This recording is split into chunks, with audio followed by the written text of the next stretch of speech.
Quello che state vedendo dalle riprese del drone è in realtà l'immensa area dove il terzo reggimento Guastatori sta mettendo in sicurezza e sta per far detonare gli ordigni. Sono operazioni che vengono ripetute decine e decine di volte l'anno, perché ancora adesso le nostre regioni fanno rinvenire un notevole numero, migliaia di ordigni praticamente ogni 12 mesi.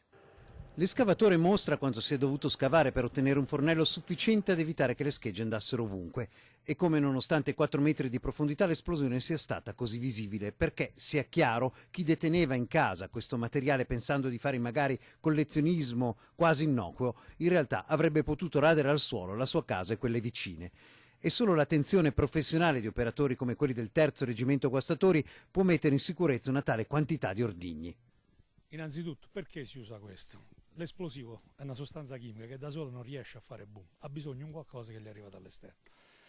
Tutti gli eserciti al mondo hanno in dotazione delle micce. Le micce non sono altre che come un rubinetto dell'acqua. Il rubinetto dell'acqua che mi serve per portare un tubo dell'acqua, mi serve per portare dell'acqua da un rubinetto verso dove voglio arrivare io col tubo.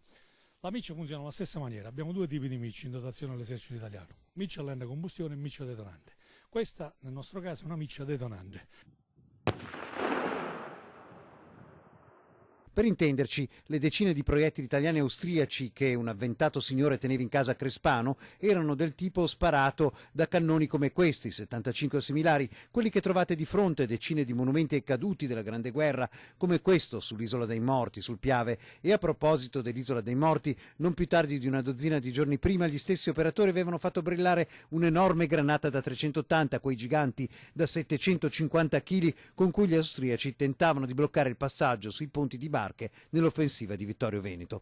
Per essere chiari, solo a gennaio il terzo ha compiuto 20 interventi del genere, di cui 14 solo nella provincia di Treviso, ma il Comando Forze Operative Nord in tutto il Veneto nel 2018 ha fatto 348 interventi e dal Comando di Padova, da cui dipendono ben 8 regioni, 1350 bonifiche per un totale di 8180 ordigni.